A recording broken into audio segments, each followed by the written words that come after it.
Salah satu gagasan Capres nomor urut 1 Anies Baswedan menyinggung mahalnya harga bahan pangan di Indonesia dibandingkan di negara lain. Anies saudara mencontohkan harga daging dan telur di Indonesia yang disebut lebih mahal 2-3 kali lipat dibandingkan harga daging di Singapura dan Malaysia. Anies juga bilang ini terjadi karena tata niaganya tidak diperbaiki.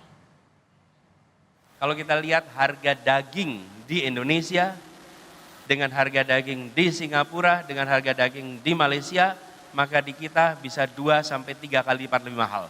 Harga telur kita lebih mahal daripada harga telur di Jepang. Ini terjadi karena tata niaganya tidak diperbaiki. Kemudian kalau kita lihat kenaikan harga beras, ini konsisten. Selama 7 tahun terakhir ini naiknya hampir 30%. Lihat minyak goreng naiknya 55%, gula pasir 11%, daging 29%, cabai merah naiknya 113%. Bila ini tidak ditata dengan baik, maka keluarga-keluarga di Indonesia makin hari akan merasakan tekanan yang luar biasa. Capres nomor urut 2 Prabowo Subianto berbicara soal kesejahteraan rakyat dalam dialog terbuka Muhammadiyah 2 hari lalu. Prabowo setuju perdagangan terbuka, namun pabrik dan pengolahan harus dibuat di negeri ini demi perdagangan adil agar tercipta lapangan pekerjaan seluas-luasnya untuk rakyat Indonesia. Kita sekarang tidak mau mengizinkan sumber-sumber alam kita, kekayaan kita dijual murah kepada bangsa lain. Kita tidak mau. Kita mau pabrik-pabrik itu dibuat di Indonesia. Karena rakyat kita butuh pekerjaan. Karena anak-anak muda kita ingin masa depan yang baik. Saya jelaskan ke beliau. Yang mulia, kita setuju perdagangan bebas. We support free trade, but we want fair trade. Ini ada Menteri Perdagangan. Kita mau perdagangan bebas, tapi kita mau perdagangan adil. And saya bilang kita mau level playing field. Sementara dalam gagasannya, Capres nomor urut 3 Ganjar Pranowo menyebut salah satu program yang ditawarkan untuk mengentaskan kemiskinan adalah menciptakan setidaknya 1 sarjana dari keluarga miskin. Semua list pertamanya adalah kesempatan kerja harus diciptakan lebih banyak. Itu keinginan pertama yang muncul. Dan tentu saja semua ini kita laksanakan kalau kemudian kita bisa melihat target ICOR-nya 4 di tahun 2029. Hari ini masih 7,2. Maka efisiensi dalam investasi masih membutuhkan perbaikan di sana sini. Dan SDM yang unggul itu kita dorong untuk tindakan afirmasi, affirmative action. Kita bicara penurunan kemiskinan, tapi dari keluarga miskin apakah mendapatkan insentif selain BLT? Saya meyakini bahwa yang paling bagus adalah mereka mendapatkan akses pendidikan yang baik. 1 keluarga miskin, kalau kita bantu 1 sarjana, maka si 1 sarjana di keluarga miskin itu akan mengenerate keluarganya untuk dia bisa menjadi tulang punggung dan membawa keluarganya terentaskan dari kemiskinannya. Termasuk jaminan kesehatan BPJS yang bisa 99% setidaknya mengcover seluruh warga kita sehingga mereka bisa mendapatkan akses yang terbaik.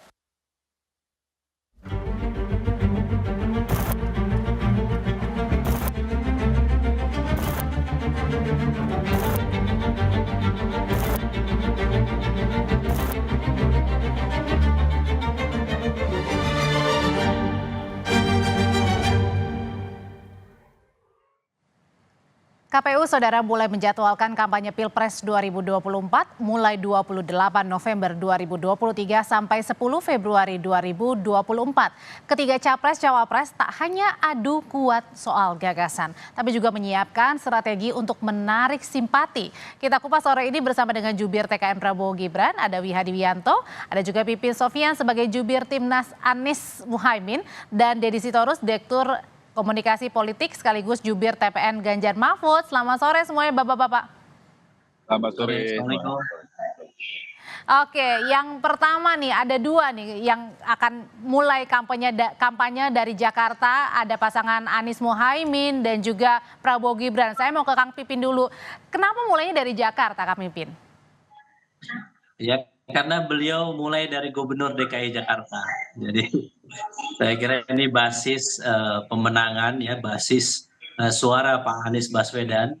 Dan masyarakat DKI tentu ya berharap bahwa Pak Anies kampanye mulai dari Jakarta. Jadi titik awal adalah dari Jakarta ya. Mudah-mudahan nanti saya kira karena banyak masyarakat DKI yang melihat di bawah kepemimpinan Pak Anies, mereka melihat bagaimana rekam jejak Pak Anies yang sudah memimpin DKI Jakarta yang luar biasa itu. Jadi ada penurunan tingkat kemiskinan, pertumbuhan ekonomi meningkat.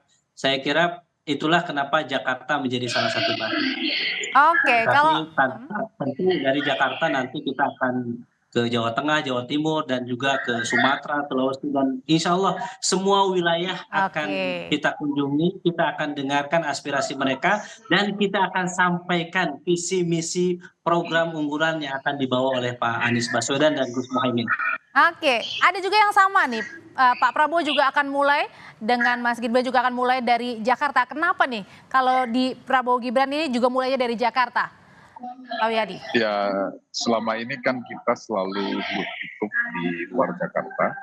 Jadi sampai sekarang ini kan memang Jakarta masih belum secara intens untuk ada suatu gerakan kampanye di Jakarta. Jadi saya kira hal tersebut juga menjadi satu alasan buat tim kami bahwa melihat bahwa Jakarta sampai sekarang ini kan belum disentuh secara intens mengenai masalah kampanye di warga Jakarta. Jadi hanya warga Jakarta ini kan hanya banyak menikmati dari televisi di mana mesti cara capres ini ke Jawa Timur, ke Jawa Tengah, dan ke lain-lain daerah. Jadi dan juga masih ada suatu event-event yang ada di Jakarta, itu hanya event-event yang secara tertutup. Nah, saya kira kampanye pertama ini perlu Jakarta karena memang kita selama ini mungkin belum terlalu intens untuk menangani masalah Jakarta.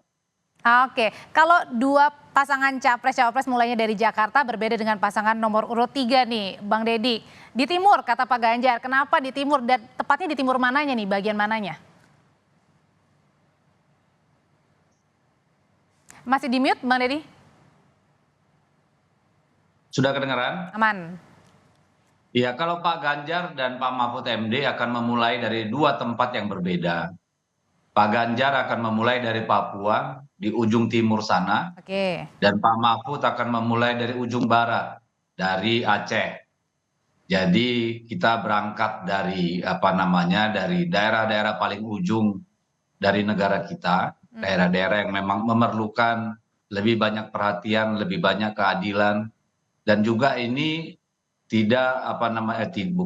tetapi nyambung dengan apa yang dari dulu kita gelorakan melalui nawacita ya yang kita susun bersama Presiden Jokowi untuk membangun dari pinggiran. Kalau Jakarta dan Jawa saya kira hampir 80% APBN kita sudah di Jakarta ya. Dan orang-orang kaya itu ada di Jakarta. Jadi kita memulai dari rakyat yang paling membutuhkan perhatian lah dari Sabang sampai Merauke sana gitu Mbak. Oke, kalau konsepnya sendiri dari masing-masing pasangan capres dan juga cawapres seperti apa? Kalau misalnya Anies dan juga Caimin, apakah belusukan ataukah justru datang misalnya untuk berdiskusi ke dialog-dialog seperti beberapa belakangan ini dilaksanakan, Kang Pipin? Ya, saya kira banyak cara ya, dan bukan berarti kampanye pertama di DKI terus kemudian kami tidak peduli dengan daerah lain. Tapi kalau misalnya dilihat ya Kompas TV bagaimana Pak Anies 1 tahun terakhir itu keliling Indonesia. Hampir semua provinsi, kabupaten, kota dikunjungi oleh beliau. Jadi itu, dan akhirnya yang didapat saat ini punya visi misi 148 halaman tebalnya, dan itu adalah semua masukan dari masyarakat Indonesia. Jadi saya kira cara komunikasi seperti apa aja, saya kira Pak Anies lebih banyak dialog ya, meskipun visi misi sudah ada, tetap akan didialogkan, kemudian disampaikan kepada mereka apa perjuangan, apa hasil dari aspirasi mereka, dan kemudian ditampung dalam visi misi program unggulan yang akan diperjuangkan oleh Pak Anies Baswedan. Jadi saya kira banyak dialog, diskusi, kemudian ketemu dengan emak-emak, dengan anak-anak muda, ya, dan juga dengan beberapa kalangan profesi Berarti yang terjun ada. langsung, menemui langsung, bertanya langsung ya?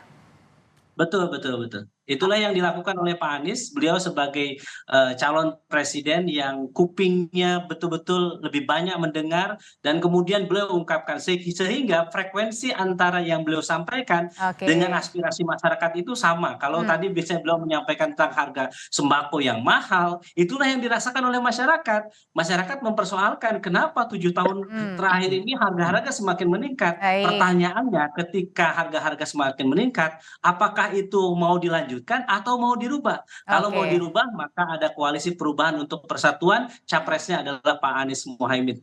Oke, kalau Prabowo Gibran, Pak Wihadi, apa nih gagasan yang akan dijual begitu ya? Dan gimana juga gayanya nih nanti pada saat kampanye? Ya tentunya ini adalah gaya yang lebih santai, kita lebih santuy lah ya, istilahnya kita juga riang gembira. Kita nanti kampanyenya adalah kampanye dengan riang gembira, dan saya kira Pak Prabowo juga dengan Mas Gibran juga nanti itu akan berbagi. Dan saya kira hal-hal yang mungkin disampaikan adalah gagasan-gagasan tetap disampaikan, dan saya kira salah satunya adalah Pak Prabowo selalu membawa gagasan makan siang gratis untuk anak-anak sekolah untuk peningkatan visi. Jadi saya kira ini kan karena audiensnya bahwa kita ini mengatakan bahwa kita ini untuk anak-anak muda, dan kemudian di mana cawapres kita adalah anak-anak muda juga. Jadi saya kira kita akan kemas dengan situasi yang santai. Gayanya juga termasuk anak muda gitu ya di bawahnya ya? Kayaknya juga anak muda ya, Oke. jadi kita juga seperti itu. Dan juga kita juga melihat bahwa ada program untuk peningkatan gizi anak-anak, dan tentunya ini adalah pendekatan juga kita juga sampaikan bahwa program-program ini sampai kepada desa-desa juga. Jadi saya kira ini adalah merupakan sesuatu hal yang kita lakukan dengan riang gembira, dan kita riang gembira dan kita santai, tetapi kita bukannya tidak serius, tapi kita akan serius karena kita tahu bahwa kita tetap akan melanjutkan pembangunan yang ada sekarang ini dan menyempurnakan pembangunan yang sekarang ini. Untuk yang kurang sempurna kita akan sempurnakan, dan tentunya ini gagasan-gagasan juga segala sesuatu yang kita akan melalui dialog-dialog yang akan dilakukan oleh tokoh-tokoh masyarakat dan juga mungkin akademisi, tetap kita akan lakukan itu. Dan saya kira semua cara nanti akan kita jalankan dalam hal bagaimana kita mengkampanyekan pasangan Prabowo Gibran. Oke, Bang Deddy, kalau tadi pasangan Amin pengen dengar banyak yang bicara nih ya, pengen banyak mendengar kalau misalnya pasangan Prabowo Gibran menyampaikan gagasan tapi tetap santuy. Kalau Ganjar Mahfud? Ya saya kira tentu ya kan Pak Ganjar ini kan dan Pak Mahfud itu kan pasangan yang paling terakhir ya. Kalau Anies Baswedan kan dari tahun 2022 bulan berapa itu ya, sudah jauh-jauh hari, dan jadi sudah bisa keliling Indonesia, tentu sudah sudah menjangkau banyak daerah lah. Demikian juga Pak Prabowo baik sebagai capres maupun sebagai Menhan gitu kan. Kalau Pak Ganjar dan Pak Mahfud kan baru-baru saja, belum terlalu lama. Oleh karena itulah menjadi sangat penting bagi kami untuk menunjukkan satu simbol yang sangat ideologis, yaitu membangun Indonesia dari pinggiran, dari ujung ke ujung, di mana daerah pinggiran itu memang menjadi epicentrum dari perhatian. Karena apa? Karena semboyannya Pak Ganjar dan Pak Mahfud ini kan akselerasi, percepatan, gercep, satset gitu ya. Jadi supaya benar-benar, karena nanti kan implikasinya adalah tentu kita juga akan berpikir bagaimana nanti mengubah logika penyusunan APBN dan RPJMN itu ya. Yang selama ini memang buku 1, buku 2 itu kan akhirnya meletakkan kawasan-kawasan pinggiran, daerah-daerah di luar Pulau Jawa dan Sumatera itu menjadi daerah-daerah nomor 2, nomor 3 gitu. Jadi ini adalah satu upaya yang kuat dari beliau berdua untuk apa yang sudah dikerjakan pada 2 periode pemerintahan ini memang betul-betul bisa diakselerasi gitu. Karena sudah banyak yang dilakukan ya. Dari nawacita itu sudah banyak yang kita implementasikan pada 2 periode Pak Jokowi ini gitu. Apa yang akan dilakukan? Tentu ya banyak hal. tentu ada pertemuan akbar ya, akan ada Oke. dialog dengan tokoh, dengan para pemilih muda, akan ada belusukan, itu kan apa namanya pasti akan dilakukan gitu. Hmm. Tentu yang pasti nggak banyak joget-jogetnya, nggak banyak curhatnya, pasti lebih bagaimana melihat Indonesia ke depan. Karena Indonesia ini kan butuh solusi, butuh kerja cepat. Pak Jokowi sudah sedemikian apa namanya capek bekerja gitu ya. Tapi kan kita masih banyak yang harus diperbaiki Oke. dengan cepat gitu loh. Jadi memang secara simbolik kita mau menunjukkan keberpihakan gitu ya. Kita mau menunjukkan bahwa kita mau kerja cepat dimulai dari wilayah paling pinggiran Republik kita ini begitu. Oke, kalau gitu pertanyaan selanjutnya nanti akan dijawab oleh Bapak-Bapak. Isu apa sih sebenarnya yang paling bisa mendongkrak elektabilitas bagi masing-masing pasangan calon dan wilayah mana, tempat mana yang juga bisa jadi kekuatan untuk menaikkan elektabilitas dari masing-masing pasangan capres dan juga cawapres. Jadi kan ini Gibran katanya ditunjuk nih sebagai pemenangan ya atau panglima pemenangan khusus di Jawa Tengah. Pak Wihadi ini kenapa nih? Ya awalnya memang kan Mas Gibran itu kan wali kota Jawa Tengah dan tentunya paham sekali mengenai masalah Jawa Tengah dan saya kira juga di sini kalau kita melihat angka kepuasan Pak Jokowi Jawa Tengah adalah 80% dan saya kira ini adalah merupakan satu suatu gerak ceruk yang bisa dimanfaatkan oleh kita sebagai dan Mas Gibran tentunya juga bisa bergerak di Jawa Tengah untuk sesuatu lebih leluasa lagi. Dan saya kira memang itu tujuan kita adalah memang bagaimana Mas Gibran bisa mendapatkan angka daripada pemilih-pemilih Jawa Tengah. Di samping itu juga pemilih-pemilih muda Jawa Tengah yang kita lihat bahwa 50% adalah pemilih-pemilih muda itu adalah berkat Jawa Tengah. Jadi saya kira ini adalah merupakan lumbung suara yang mungkin bisa dimanfaatkan untuk kita ambil dengan Mas Gibran yang ada di Jawa Tengah. Mengenai masalah Mas Gibran sudah sebagai seorang wali kota dari Jawa Tengah. Jadi saya kira ini adalah merupakan satu strategi kita untuk menyatakan bahwa mengambil suara di Jawa Tengah. Ingin mengambil lumbung suara di Jawa Tengah sebanyak-banyaknya, makanya Mas Gibran ini menjadi panglima pemenangan di Jateng. Bang Deddy? Ya, apanya Mbak? Ini tanggapannya gimana? Kan kalau misalnya Jawa Tengah ini kan kandangnya Banteng. Ya kan semua orang berhak untuk mencari suara ya. Gak perlu saya tanggapi, saya kira itu urusan mereka lah. Ya, gak perlu saya tanggapin Mbak. Gibran mau taruh di mana ya terserah dong sama mereka gitu kan. Itu kan haknya mereka. Kita cuma berharap nih pemilu yang akan datang nih. Karena saya kira banyak sekali rakyat yang mempertanyakan benar nggak sih ini bisa luber, jurdil. Kalau melihat polisi memanggil-manggil para kepala desa, seperti di Jawa Tengah gitu ya, atau hari ini di Bandung. Ini seperti apa? Polisi masuk ke kantor partai, show of force gitu-gitu ya. Ini yang saya kira lebih penting kita bicarakan daripada soal Gibran taruh di mana gitu. Karena ini lebih esensial untuk membuat pemilu ini memang akan menjadi pemilu yang memang benar-benar fair, benar-benar yang gembira gitu. Jangan yang gembira karena punya privilege, yang lain harus miris-miris gitu kan nanti di ujungnya bisa ribut gitu loh. Oke, kalau dari Kang Pipin sendiri Kang, kalau misalnya belakangan kan juga Mas Anies, Caimin juga banyak ke Jawa Tengah. Nah ini gimana dengan perebutan suaranya tadi Mas Gibran bukan hanya jadi cawapres tapi panglima pemenangan di sana?